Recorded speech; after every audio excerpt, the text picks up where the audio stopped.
5, 4, 3, 2, 1.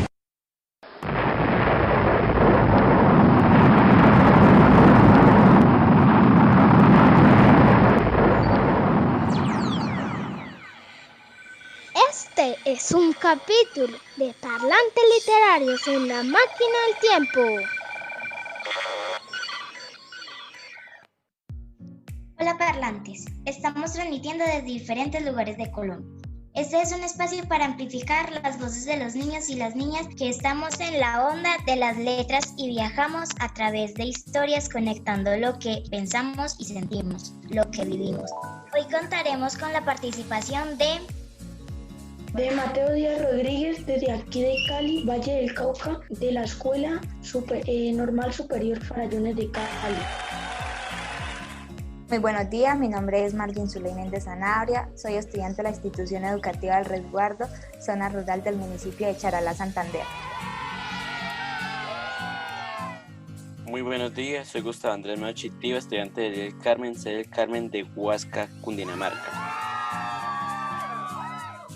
Soy Sofía Sánchez de la Vereda San Nicolás, soy de La Ceja y estudio en la escuelita San Nicolás. En la onda de la inteligencia cultural. La onda sonora de hoy nos trae como invitado a la máquina del tiempo al fantabuloso Gabriel García Márquez, escritor y periodista colombiano, ganador del Premio Nobel de Literatura, que con su imaginación desborotada y su pluma mágica logró que la escritura latinoamericana se conociera en todo el mundo. ¿Qué sabemos de nuestro invitado? Nombre completo: Gabriel José de la Concordia García Márquez, de cariño le decían Gabo. Su fecha de nacimiento fue el 6 de marzo de 1927, Aracataca, Magdalena. Gabriel García Márquez fue uno de los grandes novelistas del siglo XX y también fue el primer hijo de 11 que hubo en su familia. Gabriel García Márquez, criticado por escribir de los grupos armados de Colombia y a las comunidades, colombiano, mexicano, que logró que nuestra literatura llegase a muchas partes, fue uno de los que hizo reconocer que en Colombia había problemas, que los colombianos la conociéramos más. Fue un escritor muy famoso que ganó muchos premios, entre ellos ganó el Premio Nobel de la Literatura de 1982. Gracias por este contexto del autor. En esta oportunidad conversaremos sobre la novela 100 años de soledad. ¿Qué tal si escuchamos un fragmento del capítulo 3? Sí, dale. Me parece increíble. Sí, excelente, podemos hacerlo.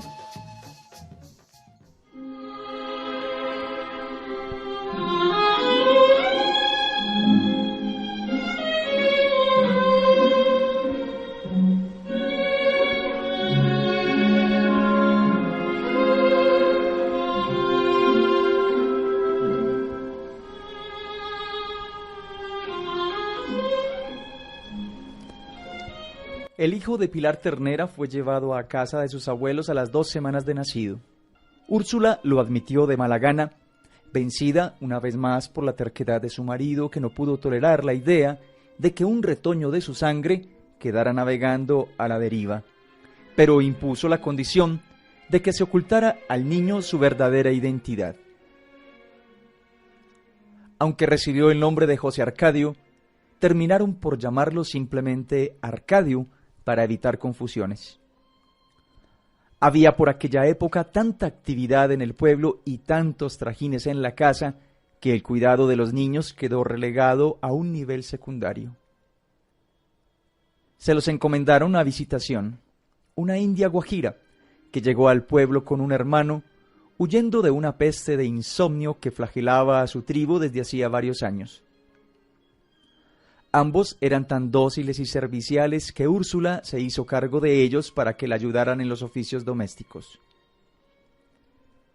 Fue así como Arcadio y Amaranta hablaron la lengua guajira antes que el castellano y aprendieron a tomar caldo de lagartijas y a comer huevos de araña sin que Úrsula se diera cuenta, porque andaba demasiado ocupada en un prometedor negocio de animalitos de caramelo. Macondo estaba transformado. Las gentes que llegaron con Úrsula divulgaron la buena calidad de su suelo y su posición privilegiada con respecto a la ciénaga, de modo que la escueta aldea de otro tiempo se convirtió muy pronto en un pueblo activo, con tiendas y talleres de artesanía, y una ruta de comercio permanente por donde llegaron los primeros árabes de pantuflas y argollas en las orejas, cambiando collares de vidrio por guacamayas. José Arcadio Buendía no tuvo un instante de reposo.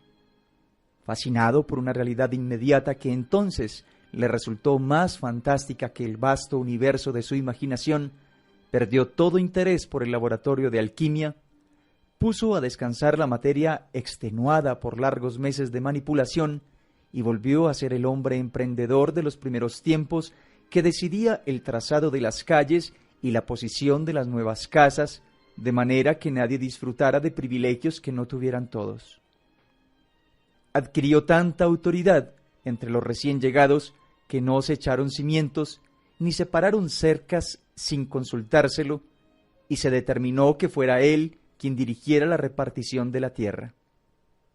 Cuando volvieron los gitanos saltimbanquis, ahora con su feria ambulante transformada en un gigantesco establecimiento de juegos de suerte y azar, fueron recibidos con alborozo porque se pensó que José Arcadio regresaba con ellos. Pero José Arcadio no volvió, ni llevaron al hombre víbora que, según pensaba Úrsula, era el único que podría darle razón de su hijo, así que no se les permitió a los gitanos instalarse en el pueblo ni volver a pisarlo en el futuro, porque se los consideró como mensajeros de la concupiscencia y la perversión.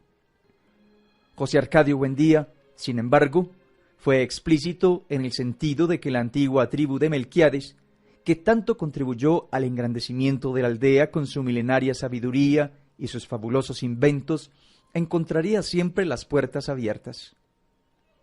Pero la tribu de Melquiades, según contaron los trotamundos, había sido borrado de la faz de la tierra por haber sobrepasado los límites del conocimiento humano.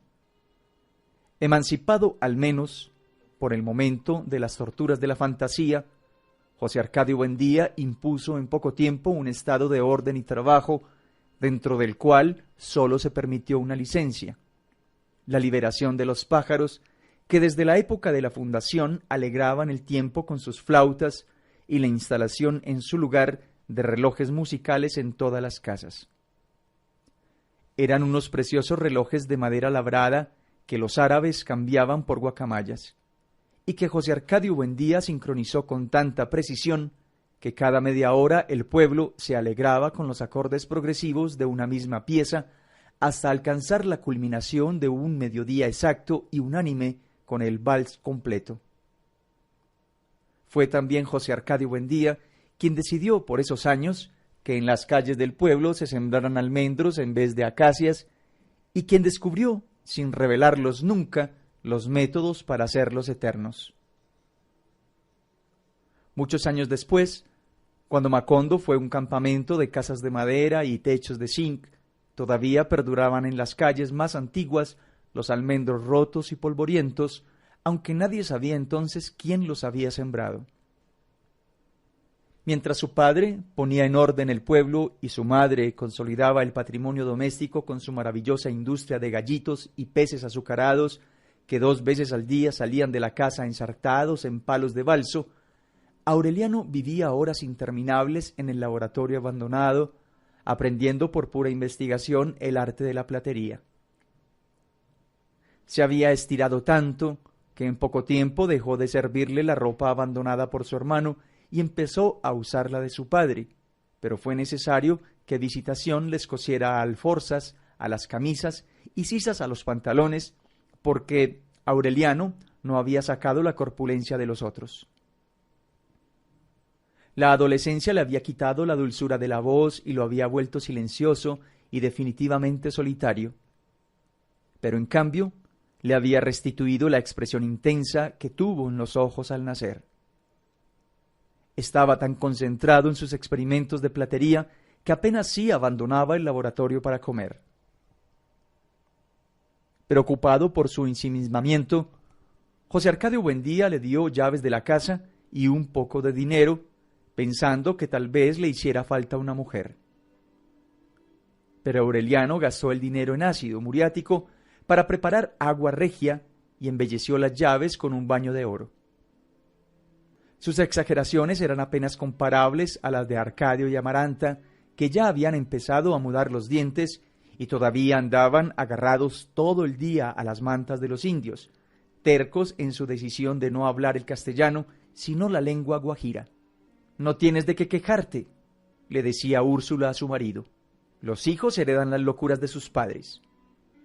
Y mientras se lamentaba de su mala suerte, convencida de que las extravagancias de sus hijos eran algo tan espantoso como una cola de cerdo, Aureliano fijó en ella una mirada que la envolvió en un ámbito de incertidumbre.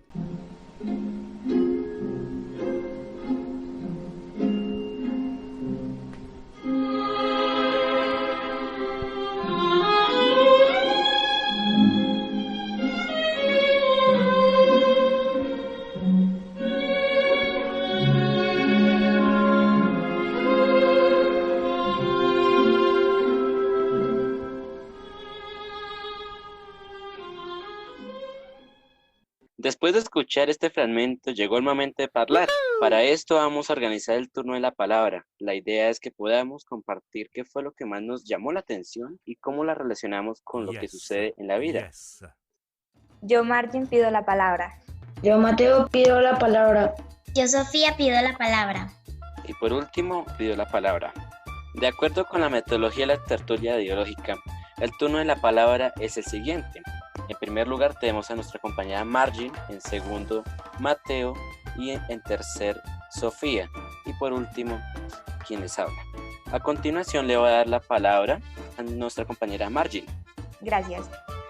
José Arcadio Buendía no tuvo un instante de reposo, fascinado por la realidad inmediata que entonces le resultó más fantástica que el vasto universo de su imaginación. Perdió todo interés por el laboratorio de alquimia. Puso a descansar la materia extenuada por largos meses de manipulación y volvió a ser el hombre emprendedor de los primeros tiempos que decidía el trazado de las calles y la posición de las nuevas casas, de manera que nadie disfrutara del privilegio que no tuvieran todos. Yo escribí lo siguiente enlazándolo con el párrafo anterior. José Arcadio Buendía quedó fascinado de lo mucho que había avanzado Macondo, cuya aldea había estado en el olvido por mucho tiempo. Perdió de vista la idea de la alquimia, la cual lo había trastornado por varios meses, y volvió a ser un hombre emprendedor como lo había sido en los primeros años de la fundación de Macondo. Ahora se enfocaba en el avanzar de su pueblo. Esta frase me llamó mucho la atención porque José Arcadio Buendía había abandonado a su pueblo, el cual le había brindado un refugio y por lo tanto debería sentirse orgulloso. Pero no fue así. Él se sintió orgulloso cuando vio que su pueblo estaba prosperando, después de tanto tiempo de olvido. Me gustó mucho porque nosotros debemos sentirnos orgullosos de donde provenimos, de la gente que nos rodea, de las pequeñas cosas que nos hacen personas únicas e importantes. Me sigue llamando mucho la atención esta parte del texto porque pertenezco a la zona rural de Colombia y muchas veces nos pasa lo de José Arcadio. Queremos salir de acá por la situación del abandono del Estado, pero mis metas es poder salir, estudiar, ser una profesional y volver a mi pueblo, a mis raíces y dar una gota de arena para cambiar la situación de mi pueblo. Listo, gracias Margin por tu comentario. ¿Alguno de nosotros queremos hacer una acotación? ¿Algún comentario al respecto? Yo voy a acotar una cosa, y es: los colombianos queremos salir adelante, pero nunca sabemos cómo hacerlo. Siempre nos ponemos excusas al frente de todas las cosas que nos proponen. Siempre decimos: esto es malo, esto no es nada bueno, esto me va a estafar, etc. Y así sucesivamente. Y llegamos a un punto, nos proponemos hacerlo, pero ¿qué sucede? Viene un subconsciente que se llama: no lo puedo hacer. En ese instante, sí se puede hacer, tu mente es capaz, todo se puede cambiar. Asimismo, le voy a dar la palabra a mi compañero Mateo. ¿Tiene la palabra, Mateo? Ambos eran tan dóciles y serviciales que Úrsula se hizo cargo de ellos para que le ayudaran en los oficios domésticos. Fue así como Arcadio y Amaranta hablaron la lengua guajira antes que el castellano y aprendieron a tomar caldo de lagartijas y comer huevos de araña sin que Úrsula se diera cuenta, porque andaba demasiado ocupada con su prometedor negocio de animalitos de caramelo.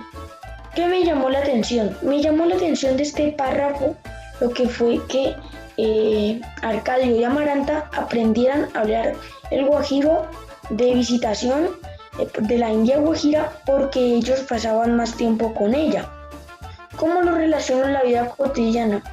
Lo relaciono cuando nosotros aprendemos de las personas con las que más convivimos. Por ejemplo, yo aprendí a preparar café pues así, por estar compartiendo mucho con mi abuela, porque pues al día yo comparto mucho con ella.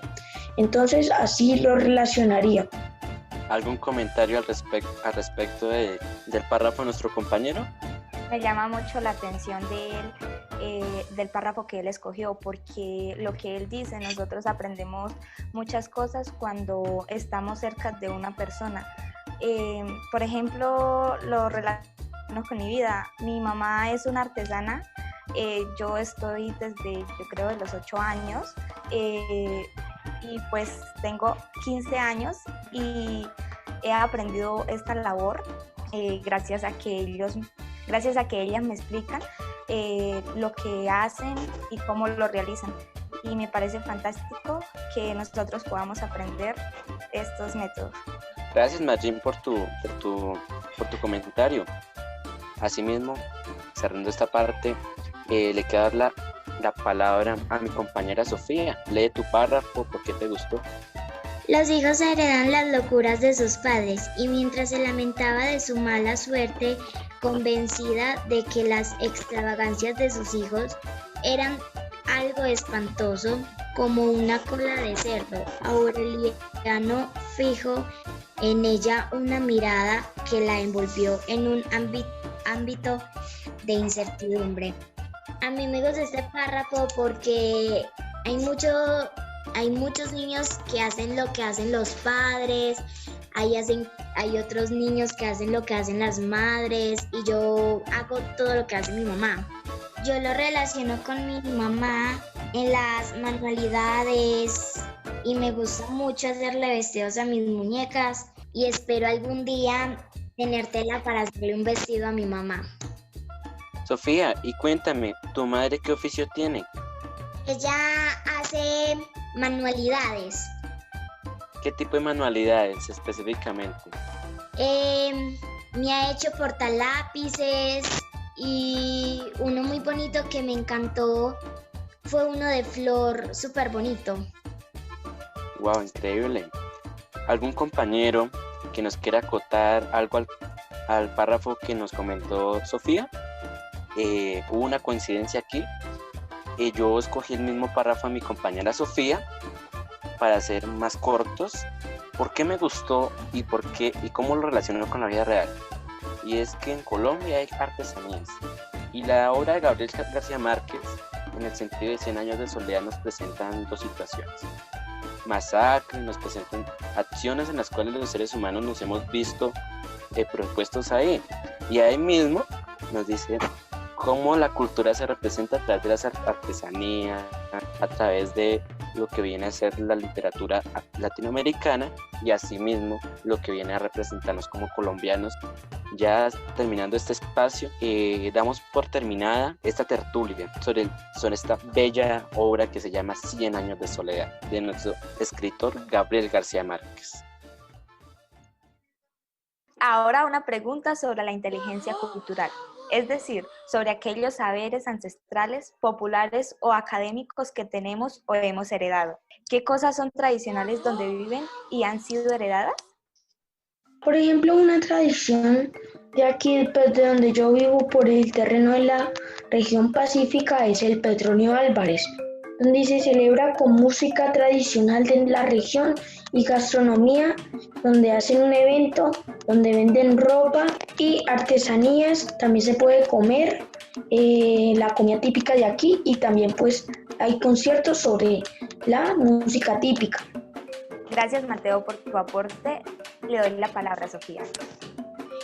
En mis tierras se celebran las fiestas del campesino, donde todos los campesinos comparten sus experiencias con el campo y nos presentan sus platos favoritos como la bandeja paisa, el plátano con hogao y el sancocho.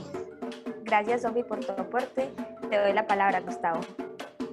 Bueno, aquí en la región donde yo vivo nos clasificamos algo y es porque aquí vivió lo que fue la cultura muisca. Los indígenas muiscas eran una población muy, en su tiempo, era clasificada como que era el contacto con la madre naturaleza, el contacto con la madre tierra, el cuidar de los árboles, el cuidar de las aguas. Y no siempre nos dicen que una de las características de esta región es cómo nosotros hemos llegado como seres humanos a destruir todas las cosas. De ahí viene que quedan sitios aquí, tenemos algo que se llama las capillas de Siecha, una capilla que originalmente fue utilizada para traer los indígenas y volverlos católicos. Entonces, eso es una de las particularidades. Otra de las cosas que tiene Huasca es la laguna de Siecha, donde nació la llamada leyenda del oro, la leyenda del dorado, que es espectacular. Siempre nos han dicho, oiga, ¿dónde sacaron la balsa del oro? Perfecto, ¿saben dónde la sacaron? De Huasca, de la tercera laguna, donde originalmente siempre nos dicen, la sacaron de Guatavita, no señor, la sacaron aquí, de Chingaza, originalmente donde queda esta zona. Particularmente de hablarles más a profundidad los animales, tenemos gran cantidad de lo que es fauna y flora, con nuevas especies. Hay zonas aquí de la zona huasqueña que es muy privilegiada en el sentido de que son sitios espectaculares donde uno va, respira y es como estar en un auditorio gigante y sentir esos indígenas que nos hablan aquí adentro y sentirnos que somos grandes y que podemos ser mucho más de lo que nosotros pensamos. Gracias. Gracias por tu aporte. Bueno, acá en nuestra región se vive del pan coger, que es el plátano, la yuca, la mazorca, las hortalizas, entre otros. Gracias a nuestros antepasados hemos aprendido el manejo de las tierras y el cultivo del café, el plátano, el chocolate, la caña, la agricultura y la ganadería, que son la base de la economía en nuestra región. Gracias a ellos hemos aprendido la cultura y nuestras tradiciones, las cuales nos hacen únicos en nuestra región. Con orgullo puedo decir que soy charaleña, pueblo reconocido como Patrimonio Histórico y Cultural de la Nación, ya que acá se libró la Batalla del Pienta del 4 de agosto de 1819. Además, nuestro pueblo cuenta con un grupo de artesanas que trabajan el algodón y han rescatado la cultura guane, trabajando en la elaboración de prendas tales como bufandas, chales, ponchos, bolsos, entre otros. Tengo el privilegio de decir que soy hija de una de las artesanas de la corporación de la Corporación de Recuperación Comunera del Lienzo, la cual he aprendido esta bella arte a través de los años. También puedo decir que algunas comidas típicas de acá en nuestro pueblo es el sancocho, y las bebidas que más vemos es la chicha, que es hecha a base del maíz. También otra bebida muy típica es el llamado guarapo. Muchas gracias por su participación. Ahora, doña Amanda, lideresa de la vereda San Nicolás en La Ceja, Antioquia, e integrante de la Comisión Mixta de los Sueños, nos compartirá algunas reflexiones sobre la inteligencia cultural y la manera como este principio de aprendizaje dialógico se vive en las familias. Todas y todos nacemos con capacidad para aprender, reflexionar y comunicarnos. Los distintos momentos de la vida personal y familiar, las experiencias educativas, los oficios y las ocupaciones que llevamos a cabo son siempre fuentes para desplegar estas capacidades. Allí cada quien desarrolla conocimientos, habilidades y actitudes que van alimentando nuestra personalidad, que definen el modo en que nos relacionamos con otras personas y que nos posibilitan crear el futuro que deseamos. Todos ellos conforman la inteligencia cultural. Como su nombre lo indica, esta inteligencia también tiene que ver con la cultura, es decir, con los saberes, concepciones y prácticas que identifican a un grupo social determinados territorios. Por ejemplo, hay quienes gracias a sus contextos han aprendido a cultivar, pescar, tejer, cantar, danzar. Otras personas tienen la capacidad de transmitir historias, cocinar, construir casas y cuidar personas. En su conjunto, son conocimientos y capacidades que se despliegan a partir de las interacciones con otras personas de la comunidad. Parte de esta inteligencia también la construyen nuestros valores, nuestras particularidades personales.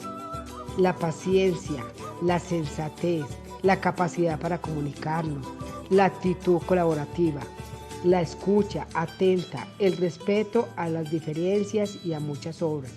Son virtudes poderosas para construir y mejorar la vida familiar y para ayudar a mejorar el aprendizaje de los niños, las niñas y los adolescentes. Así, todos y todas en las familias tienen muchas oportunidades para aprender su inteligencia cultural.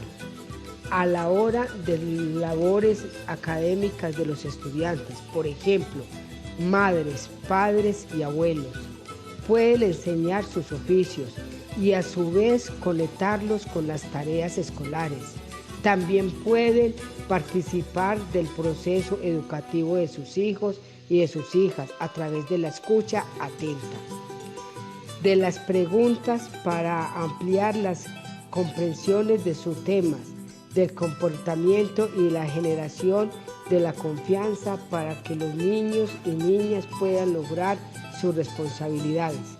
Finalmente, cuando participa para lograr un beneficio común en nuestro barrio, en nuestra vereda, también se desarrolla la inteligencia culturales. Esto es evidente en las capacidades que tienen algunas personas para liderar, gestionar cambios, para organizar con los vecinos y para un fin común, o para realizar voluntariados que ayuden a otras personas a resolver sus necesidades y mejorar su situación. Bueno, les invitamos a continuar esta parla en otros espacios y con muchas otras personas. Nos encontramos en una próxima onda de La Máquina del Tiempo.